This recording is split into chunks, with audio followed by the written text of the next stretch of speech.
welcome to another day on the vlog. I have somehow roped in the amazing and obnoxious Joel Mutamali. That's not how you say my name. How do you say your name? Joel. Okay, well, Mama Mutamali says Joel, so I just figured that automatically means I can call him Joel. Who's Mama Mutamali? Your mom. We have never... This is the best part of these videos, is you make up stuff. It's like the first time I've ever heard anything. I'm coining this as her new name and she's gonna die laughing. You can't, because my sister's Instagram name, for some odd reason... I forgot that's what her name is on Instagram.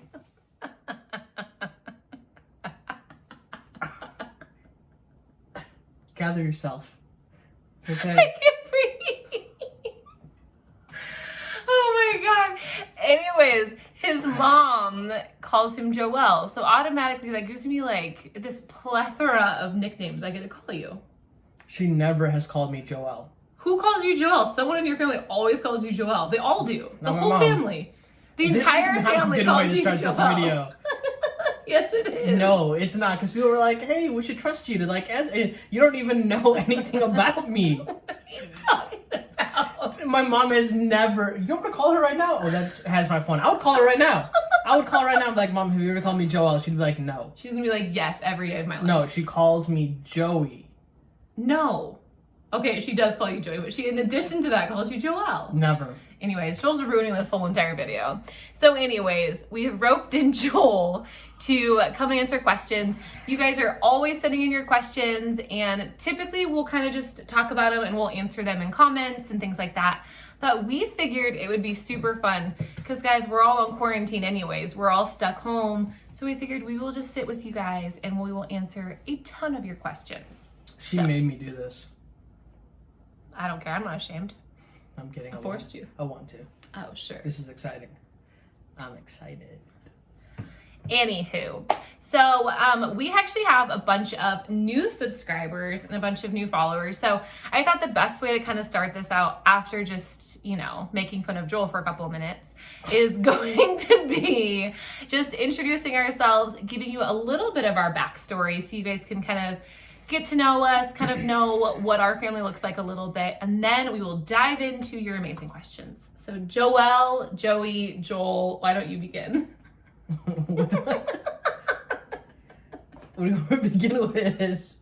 Who you are. It's not a hard question. You just said. That's who I am. Not your name. Oh. Like, tell us a little bit about your life. Like, have you always lived in North Carolina? No, I've not. So I'm originally born and raised in the Chicagoland area. I knew that. And you're gonna have commentary the whole time. And yeah, I actually lived in India for 2.5 years while my mom finished med school. And so my grandparents and my aunts and uncles, at that time, they were pretty much all still there in India. They essentially raised me. So uniquely, my first language is Telugu, which is one of the major dialects in India. So you have like Hindi and Telugu and Malayalam, all these different ones. P.S. Indian, not a language. Not a language. I'm going to throw it out there now. Not a language, guys. Yep, that's true. That's a true statement.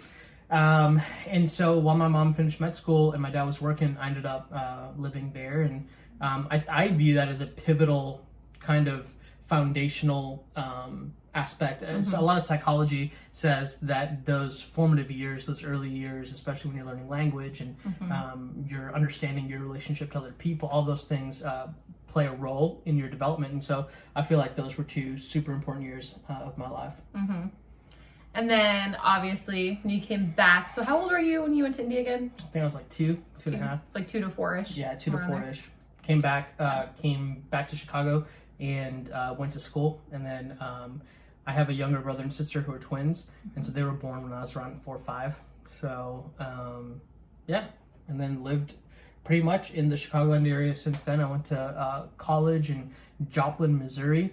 And, yeah, met Britt in California. I did an internship program in California that Britt and I were both a part of. And then I finished my undergrad degree there and then did graduate work and then, yeah. I love it. You're very interesting.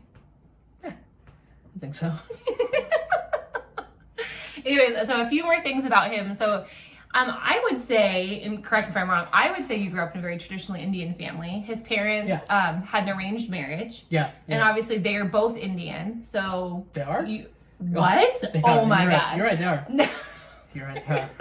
I had to think for a second. I was like, you had to think if your parents are Indian? For sure. Indian. What I mean is that you had a monoethnic family. Yes. Yes, you had one culture in your family, so you weren't. I mean, he had one culture in his family, even though I would still say you probably still had multiple cultures, because after they all moved to the States, then you're still bridging Western culture and Indian culture. Yeah, when I talk about this, I usually say what life was like was essentially in the four walls of our home. It was like living in India. Mm-hmm. We ate rice and curry for almost every meal. So amazing. I remember I think it was Sunday mornings, my dad used to make it's a dish called ukma, which is basically like grits. Think about grits. But they're manna from heaven. It's good. It's so good. And, chutney. And so for us, the way we grew up, we went to an Indian church. We did Indian gatherings, and there's a massive Indian community in the Chicagoland area. And so, like naturally with immigration, when people immigrate, there are pockets of cultures that kind of develop. And so in Chicago, we had all of my closest friends and family and cousins, and we all lived there. And so in the four walls of our home, and then in those places, it was like living in a little India. But then as soon as we walked out the front door for school, it was absolutely Western cultural context. And so Baller Joel. We're cutting that. We're not cutting anything. Yeah, I mean, we played basketball, not cricket, things like that. But what did you call yourself back then? I'm not talking about this. Joel wishes I was with him at work every day in his videos, so I could just I feel like my commentary is very usul. Like, how would you have known? I'm untagging you on my Instagram. I don't care. Because of this. I'll go back and tag myself. I know your passwords. That's right. My commentary is very useful. How else would you guys have known that he was a baller back in the day? I'm so funny. Next question. This is why you married me. I'm hilarious. No, I'm funny. You try to be funny. Oh my God, I'm hilarious. I have 4 kids. Well, 3.5. Emmy's not quite laughing. I have 3.5 kids. I thought you know my kids. I was like, how did MJ become a half a kid? I have 3.5 kids that basically think I'm funny. Emmy isn't quite laughing, so I'm still gonna counter. But I feel like I only got half a point for her. There's a very big distinction between laughing at somebody and laughing with somebody. You want to fight on this video? Anyways, so that is Joel. That is him. So my story obviously is very different. So I grew up in Washington with a single mom. It was just my mom, my brother, and I for, 10 years. I did not know my dad growing up. So it was just us. My mom was working. We were in school, doing the whole thing. My mom actually got remarried when I was 10 years old to my stepfather, who actually adopted me. Which is huge, and I'll actually tag it in the video. I kind of share my whole adoption story, and there's probably just too much to go into in a very brief time, but that is, I would say, it's very different growing up with a single mom versus obviously 2-parent household. But yeah, then when I was 10 years old, my stepdad came into the picture. We moved around kind of a lot growing up. I mean, we lived in Washington, we lived in Oregon, we lived in California. We kind of landed in California. My parents were still there. And then I have a million brothers. I have so many. I actually have 6 brothers. And yeah, only girl. So I kind of have this feeling of what Emmy is going to kind of grow up with, this whole brother deal, even though her brothers will be older. I was the oldest of all of mine. So I think I grew up with a very strong female presence. My aunts and my grandma and my mom all raised me for the first part of my life. And I think that it taught me a lot about just being a strong individual. I would say there's a lot of differences, but I think the one significant commonality between the both of us is that we had a very strong, a lot of people have like a nuclear family, like just their mom, dad, brothers and sisters. I think for both of us, we had a very strong extended family, which probably felt more like a nuclear family for us. Like, I would consider my aunts and uncles like moms and dads. In fact, the name that I use in Telugu to describe them is actually means little mom, little dad, because my mom's the oldest out of all of them. And my first cousins are more like brothers and sisters and siblings to me. And I think you had the same, very much the same experience. No, it's true. I mean, even though like I was raised by a single mom for the first part, I mean, the same thing through that part of my life. And then my mom got remarried. I mean, my family has always been a huge part of my life. My aunt lives by us now.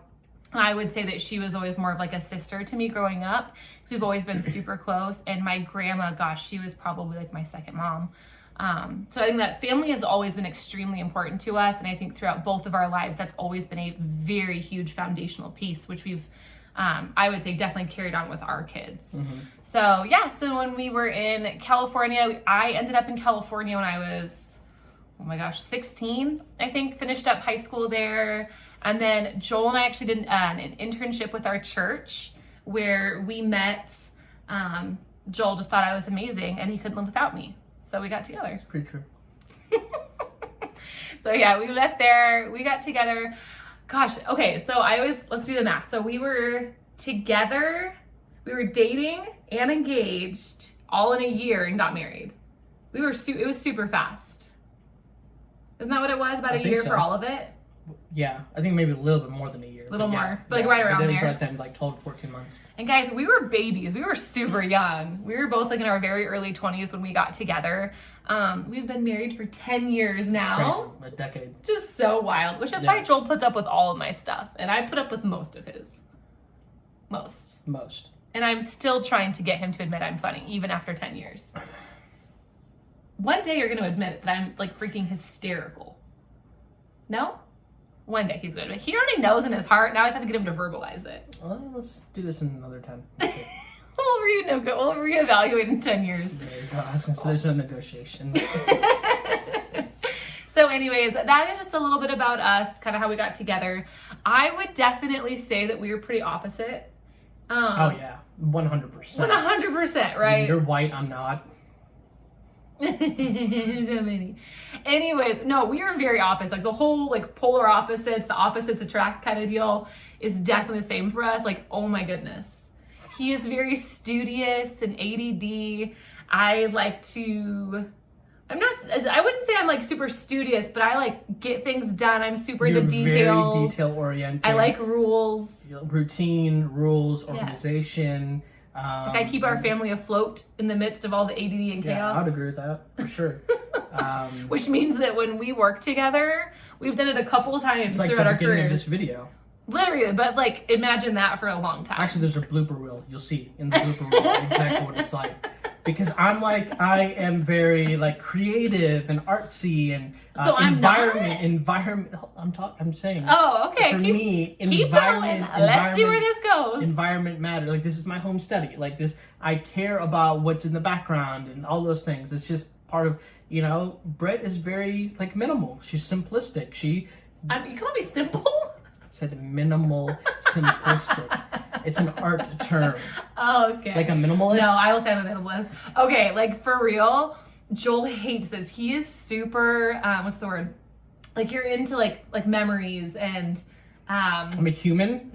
No. I'm into memories. No, he's like sentimental. Like things that human beings are into. Those types of things? Yeah. I'm into those. He's very sentimental. So, like, if you used a toothbrush once, like, oh my God, I used that when I was 5. Let's keep that. I'm like, dude, let's chuck that thing. You're exaggerating greatly. Of course, super much, like crazy. Yeah, I mean, I am more sentimental. Like a note from high school or like little things like that where it's like this. I've got a copy in front of me of one of the first manuscripts that I worked on with my boss. Yes. And, I'll probably keep, probably hold on to it forever. And I would love the memories, but I would chuck that thing the moment I was done with it. Don't touch my manuscript. I don't come into this office. It stresses me out, actually. It's very chaotic. Anyways, so I'm like the master of goodwill. Like when we clean, I don't just like put things away in their spot. I'm like chucking stuff into Goodwill bags, like ready to get rid of it. And then the next week, Joel's like, hey, let's make waffles. I'm like, Oh, I I actually never said let's I'm make giving an example. I hate waffles. I'm giving an example. She said like she loves waffles. So she's. It's the first example that came to mind. Are you Anyways, hungry? You want some waffles? actually, I'm really hungry. Oh, Anyways, no. listen. For example, say like he's like, hey, the next day, like let's make waffles. I'm like, oh yeah, I chucked the waffle maker. I gave it to Goodwill because we haven't made waffles in 2 weeks. Like I get rid of everything. It's true. 100%. And then Joel's like all these memories. I'm like, well, hopefully our kids have a couple pictures when they get older because if it takes up space, I get rid of it. Anyways, so all of that to say, we are very different. Our backgrounds, I would say, are very different. And like Joel said, we do have things that like bring us back together. Like we have commonalities and we have things that kind of help us to bridge the gap. But I also think our differences have been a huge part of our relationship and have given us, it's just, I think it's a huge part of our like our own family's culture and our own family's identity. Having these different pieces that we have learned how to bring together, how to blend. I have to learn how to work with Joel and he has to learn how to work with me so that we can be like the best team that we can for our kids. Yep. So I think that all of that is just, I think, important in kind of like our life story. And I think that that's going to really feed into a lot of these questions. So let's see. Let's find the first question. Ooh, this is a big one. Okay, so let's start this one. Have you guys dealt with ignorant racist comments from people around you, whether it's strangers, friends, or family? Yeah, absolutely. Yeah, I would say our families have been very, very accepting of our relationship. I don't think it was ever like taboo in their eyes. Joel's family has a lot of like interracial couples in their family already. And same with my family. So our family has been really awesome throughout our whole process. But honestly, yeah, like strangers and honestly friends, I think that ignorant comments for sure. I think that people are used to their own identity, their own family, and what's normal for them. So sometimes they'll make comments that they don't quite realize are racist or are ignorant, whether it's just stereotypical comments about Indians or about I think the big one that I have heard is the culture card. Oh, you guys are just playing the culture card. That's not the same. That's not real. You've heard that one, right? The culture card business. Yeah, I think it's important also to like differentiate between motive and intent. Mm-hmm. So like I think like the way the question is phrased is really important. I think like ignorance happens just because people are not exposed sometimes to other cultures and ethnicities and ways of thinking and doing life. And so one of the things that's really important for us is making sure our kids are exposed, like that we have people from different ethnicities and cultures, and we genuinely, because we love them, like we love that and that exposure, because I think what happens when you're not is it breeds some of this ignorance. And so people can say things, I think more often than not, I'm a believer in like people have good hearts for the most part, and so I think they're saying it out of intentional curiosity, like they're legitimately curious. But like when you receive it, you're like, ooh, I don't know that I would say something like that. You know, it's like for me, it's like, are you a dot Indian or another? It's like, oh my goodness, you know, it's like how do I navigate these waters? And so those are some examples that people might, and I think it's out of curiosity, probably. Well, and I think too, it's just like Joel said, like we've always kind of said with our kids, like he already said, that the more our kids are exposed to other cultures, the more confident they are in who they are and in their own culture on their own. And I think that a lot of times people don't know how to ask questions.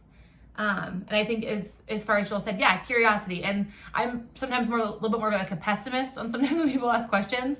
But I would say in general, people want to know, they want to learn, but honestly, culture, ethnicity, all these different things, like it can be taboo because some people don't know how to ask the questions. Like they've not been exposed to different cultures. They don't know an appropriate way. They don't know what's inappropriate to ask.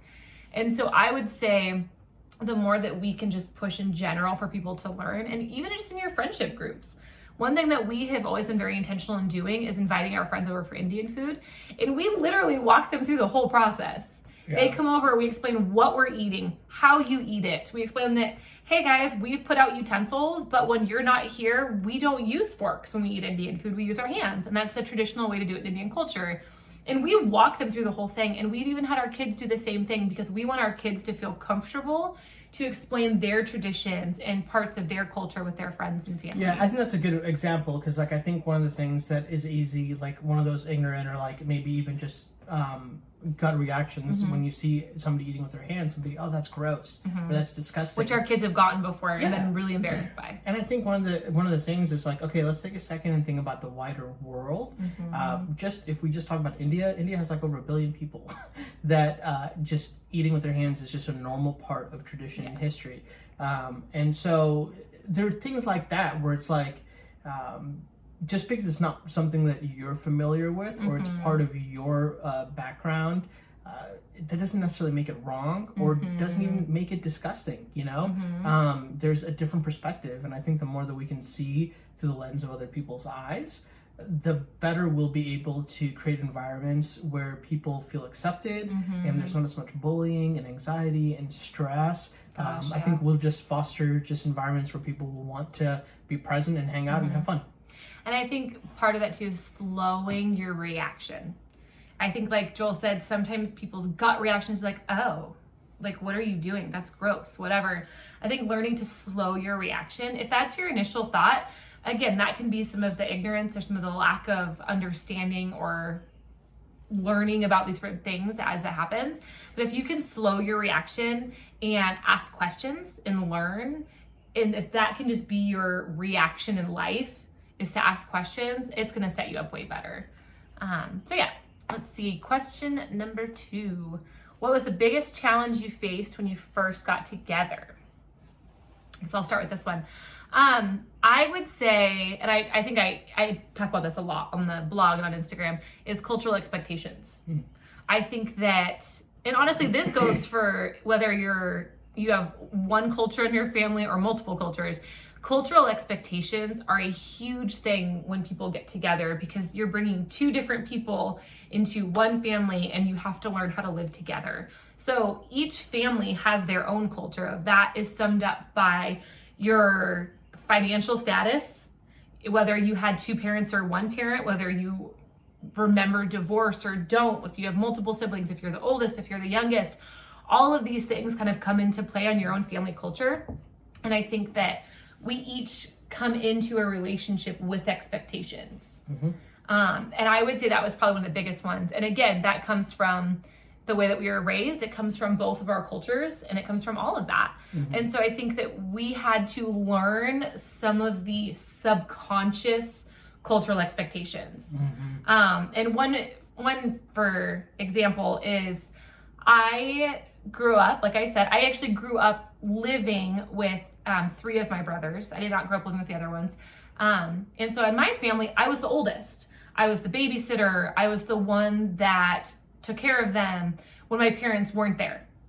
But the big difference is that if my parents were there, I was very hands off. Like I wasn't supposed to be the one to go and correct or to tell them what to do because my mom and dad were there. So it was like, if mom and dad are there, you're just their sibling, you're their equal. But when they're not there, then you're the person that kind of, does these different things and can boss them around, tell them what to do, blah, blah, blah, blah, blah. And we're still very close. I'm still close with my brothers. But it's a different relationship. I'm even now, as someone who's much older than 2 of them, and my other brother and I are a lot closer in age, I would never consider me their boss. I wouldn't say that I could kind of come into their life and be like, hey, you need to be doing this right now. I can give advice. I can share my perspective. I can share my opinion, but I don't have a spot in their lives to, I guess, more instruct or like kind of tell them what to do. Joel, on the other hand, and you can stop me at any point, I would say his family was much more, and this is much more how our family is now with our kids, is that there's kind of like a hierarchy with siblings. And the oldest sibling, which we call an Anna in our family, so like Liam, he has the right and the ability to tell his brothers what to do, whether we are here or not. And that is because of the role and the responsibility he has in our family. We teach our kids to have a big piece in each other's lives. And that means telling each other what to do in love. That means coming in and helping raise each other, which I think is a big aspect of that. It's not so much, whether the parents are there or not. It's like, no, your job as an older brother with your siblings was to help raise them. Mm-hmm. Would you say that's true? Yeah, absolutely. So I would say that was a big difference for us, because I went into his family, getting to know his brother and sister, kind of seeing how you would talk to your siblings and how they all interacted. And I was like, wow, this is very different. Like, you guys all have a big role to play in each other's life. This is very interesting to me. And I had to learn that and walk through it. And I loved learning the different pieces. And again, we loved it so much that we continued it on with our kids. And then Joel came into my family, and he had to learn a whole different way to react and to behave with siblings. Because in his family, still, even marrying in as one of the older brothers, he would still have that same say-so, I guess, whatever you want to call it, same role. The same role in my siblings' kind of relationships. So it was interesting. And again, one is not better than the other. It is definitely, I would say, Eastern and Western culture. Western culture is very much so like you do these things to a certain point, and then at 18 you're done. You know, even parents' roles change a lot. And I would just say that the roles and responsibilities and cultural expectations are very different. So we had to learn what those are. And like Joel said, remember that one is not better than the other. I could not come into this and be like, wow, like you're all up in your sibling's business. That's terrible. You need to back off. Same as Joel could not come in and be like, wow, why aren't you more in your brother's business? Why aren't you helping out more? Like, what's wrong with you? So we both kind of had to come into it. We had to learn and figure out our own roles. I had to learn my role in his siblings' lives, and he had to learn his role in my siblings' lives. Mm-hmm. So I would say finding out what those expectations are and how they differ, and learning to kind of walk through them. And again, a lot of times I would say they're subconscious. Yeah, I think that's huge. I think to answer that question from my perspective, I didn't, as an ethnic minority, as a person who's Indian and second generation, mm-hmm. technically, I didn't realize how important aspects of my culture and the way that I was brought up were so central mm-hmm. in my value system.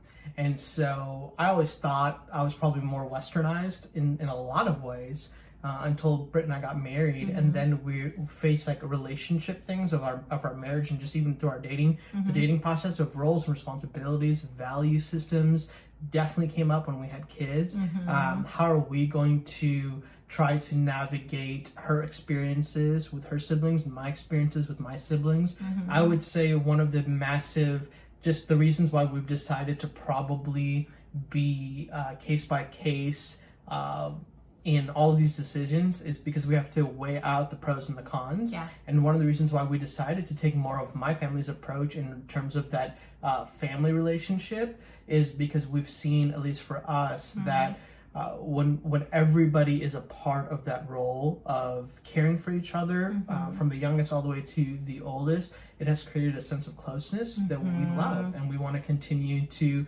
foster and to develop. Yeah. And it also creates a lot of pain and hardship, because for my oldest, he's always having to navigate, is this my role, is it not? I mean, mm-hmm. so we're doing a lot of work in the mm-hmm. midst of that. But we really hope and pray that those are the things that are going to knit them together in a unique way that will last, even if they end up in different coasts or, who knows what life will bring to them. Mm-hmm. And then just another point of clarification, I think it's super important that we don't equate culture. Like, culture doesn't equal ethnicity. So just because you're not a minority or mm-hmm. you're not somebody of an particular ethnic background per se, that doesn't mean that you don't have culture. Mm-hmm. Britt has a significant culture that she comes from, that comes from her social, her environmental, mm-hmm. I mean, all these different things, and it all mm-hmm. produces a type of culture. And so I think you could be in a relationship that's not interethnic or, interracial, and you still are going to have a lot of these challenges because you came from different backgrounds. Mm-hmm. No, I agree. I think that's a huge part. So yeah, I would say that the biggest thing that you guys can do in the midst of that challenge that we've experienced is just to talk, and like Joel said, like there were so many things that we walked into not realizing the cultural expectations that were there, and we walked into it kind of like, oh, like this is different, or kind of feeling off that we started walking in one direction and kind of following one culture expectation, realizing, hey, we actually didn't talk about this yet. So I think it's extremely important to talk about things as they come up. If you're feeling uncomfortable in a situation, you need to talk to your partner about that. And I think always being in a habit of talking about things, even when they are uncomfortable, is extremely important, because that's how you figure all these things out. That's how you figure out, honestly, playing it case by case and figuring out how you want to blend, which culture you kind of want to take after, or if you want to start new traditions. I think all of that comes into play when you guys can talk about it.